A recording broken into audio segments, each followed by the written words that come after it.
Alright, so I just got back from watching Five Nights at Freddy's 2, the sequel to the first one, which came out 2 years ago, I want to say, and was a decent hit because Five Nights at Freddy's is a big franchise with lots of fans, merchandise, and all this stuff. I never got into it. I think I explained all this in my review of the first movie, but I never really got into Five Nights at Freddy's. I was always kind of aware of it, but I sort of observed this franchise evolve from a distance. But I do know why it's popular. I mean, I never got into it, but I understand that it got popular because people would get into the overcomplicated lore, and there's something kind of addictive about that. And also all the streamers that would play the game and react in outlandish ways to all the jump scares really helped boost the game's popularity as well. But the franchise did kind of falter near the end there, where the games just kept doing the same thing over and over again. In fact, even the streamers started faking their big outlandish freakouts, because the thing about jump scares is they're only scary for so long before you can kind of see them coming, you can predict them, and since there's nothing, you can only do a jump scare so many times, it just stops being scary after a while. So you could say that Five Nights at Freddy's 2 is a very faithful adaptation of the games, because it has the overcomplicated lore and way too many jump scares, so much so that they are not scary after the first two. And then you're like, oh, okay. And then you can see them coming a mile away. That was true of the first movie, and it's definitely true of the second movie as well.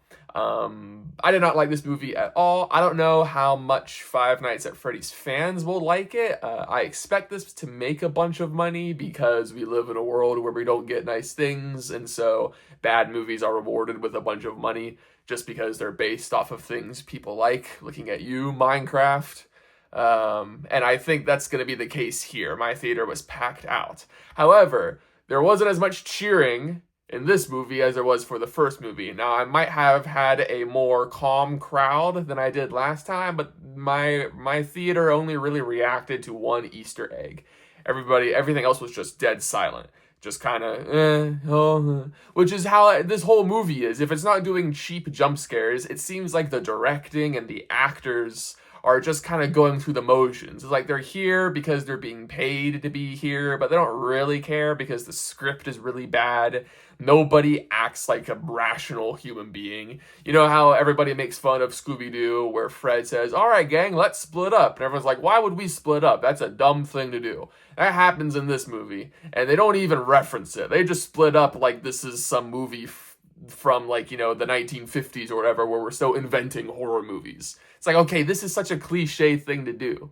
This franchise is being faithful to all the wrong things about Five Nights at Freddy's. This would be a lot more entertaining if it adapted the games with approaching more of the streamer angle. Like, imagine if you had MatPat and Markiplier and all these other streamers, not themselves in the movie, but characters that are definitely supposed to be like, oh, this is the theorist guy, right? This is the guy that has theories about everything, so he's supposed to be MatPat. And then this guy is like the confident, brave one, but he's also super scared on the inside and reacts really strongly to jump scares and stuff like that. That's the Markiplier guy.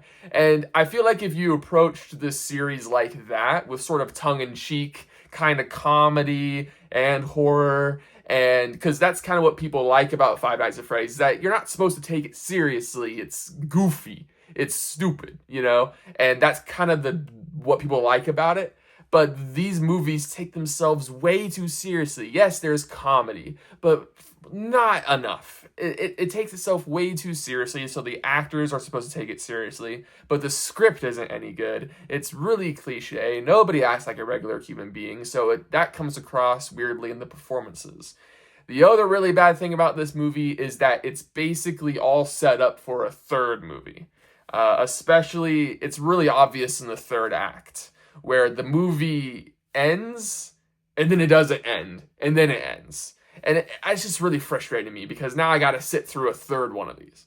And it's just like, oh my word, it's such lazy writing. Like, you can set up another movie as long as you don't make it so obvious and so much like you're leading the audience along, like we're ending, we're gonna reveal all the answers, actually we're not, you gotta wait for the third movie, which I think the games were kind of like that as well. Again, I never played them, so I don't know, but I have a sneaky suspicion the games were similar. So again, maybe these are the most faithful movies ever made, who knows. But yeah, not a recommendation for me. If you are a Five Nights at Freddy's fan, I do recommend it because there's probably Easter eggs and stuff in there that you will enjoy, and you've probably already seen it by now anyway. But if you have no interest in Five Nights at Freddy's, you have no idea what it is, but you are a horror fan, don't watch it because it's a bad horror movie. If you're not a horror fan, don't watch it because there's a lot of jump scares that will freak you out. So yeah, those are my thoughts on Five Nights at Freddy's 2.